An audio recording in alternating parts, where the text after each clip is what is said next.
This game, especially if you do it right, you can get several of the really difficult ones in a single playthrough. Because I managed to get the platinum just, was it just yesterday? Yeah, no, yeah, I got it. I think I you got sent the me the platinum. picture yesterday. Yeah, I got the platinum just yesterday, which was the last one that I had to get was all 20 of the goats. So I was finally able to finish that. But what I figured out though is that you could, if you do it right, and this is especially important for you to do as many challenges as possible and collect as much of the treasures and everything in the first playthrough, is in the second playthrough you could very easily get the slop trophy, the dense dad, don't trust that snake oil, and dashing dad. Because slop, for example, that's the one, if I remember correctly, you can you don't move or stack anything in your inventory. Dense dad is you don't craft any items. Don't trust that snake oil is you can only use 4 or less meds. And then dashing dad is complete the game in less than 3 hours. And what the strategy that I kind of started out is, although I picked a weaker shotgun than I should have, during the first playthrough, definitely focus on maxing out one of the shotguns. I'd probably recommend the either the second or third one you get, because it has better ammo capacity, reload times, as well as fire rates. But you'll want to have it maxed out, so in the second playthrough it could be infinite, and it'll be good for crowd control when you get a lot of the Lycans at the beginning, for example, crowding you, and then in the dungeons with the Castle Dimitrescu, especially too if you're trying to get the trophy and the challenge for beating that really big giant hammer dude at the very beginning. Having infinite shotgun will help that a lot quicker. Then another good thing with it is to instead of focusing, I would say focusing on upgrading any of the handguns starting out, just go ahead and get Chris's USM AI handgun, because it's already going to be maxed upgraded, and the power on it already does almost as much damage as the V61 when maxed out, and the V61 does quite a bit of damage. And so Oh you yeah, could, the V61 is crazy. It's like an assault yeah, rifle, dude. yeah, I think it's pretty crazy, but I think that will be like a second handgun to max out, like as you go through the second or probably through the third playthrough. But you get that handgun, and you could immediately make it infinite, because if you collect enough or complete enough challenges, you'll be able to afford to do so. Um, Hmm.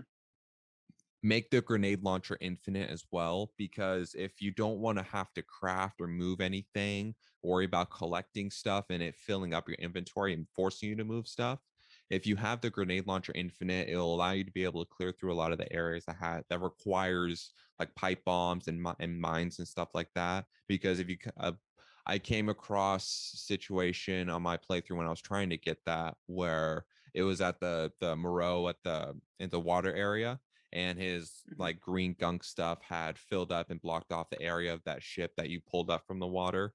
And I ended up having to craft there. So the next playthrough, I just made the grenade launcher infinite, and it completely negated any reason at all to be able to uh or any reason at all to craft anything.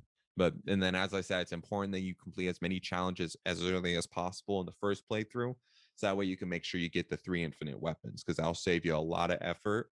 But just in case if you don't have enough, I would definitely say get the USM AI handgun and the grenade launcher, because that's going to be a really good fallback. And the handgun with like medium to long range, you can still maintain good crowd control. Oh, okay, Yeah. awesome. Awesome. But Good to know. yeah. Good to know. I'm going to end up using that strategy because I don't have any explosives. I don't have a grenade launcher. Infinite, and I should have done it. I should have done it, but I wanted the Yeah. V61. Yeah. The grenade launcher, I know it costs like 50,000 CP to be able to make infinite, and then you don't have to upgrade it, so that saves you a lot of effort. And then like with the second playthrough, to be able to get all those trophies in the single playthrough, you start on casualty, and then at the same time try to farm as much as possible. Hopefully, if you memorize enough the area in the first playthrough, you'll be able to just kind of burn through everything, collect all the treasures. And then as you go through the second playthrough, I would recommend don't get the Dragoon at all. In all honesty, it's not that great. It'll be great on the lower difficulties, but on the harder That hurt. difficulties, it sucks. It sucks so much. That's why you definitely want to focus on the WCX.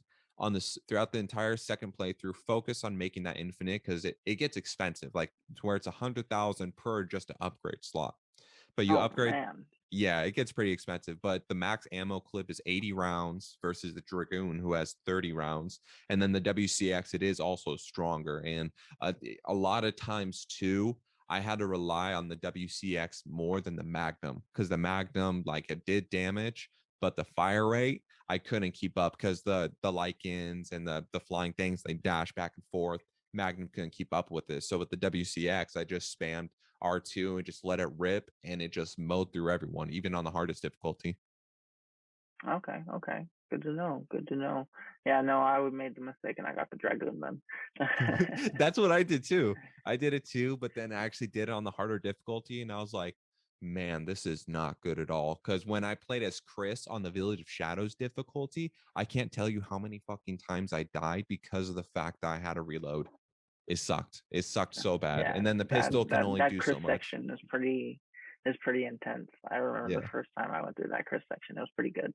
It's definitely a high point in the game. Yeah, I liked it because it was like the village started out like so quiet and ominous. And then when you play as Chris, like shit hit the fan. It's like a complete war zone.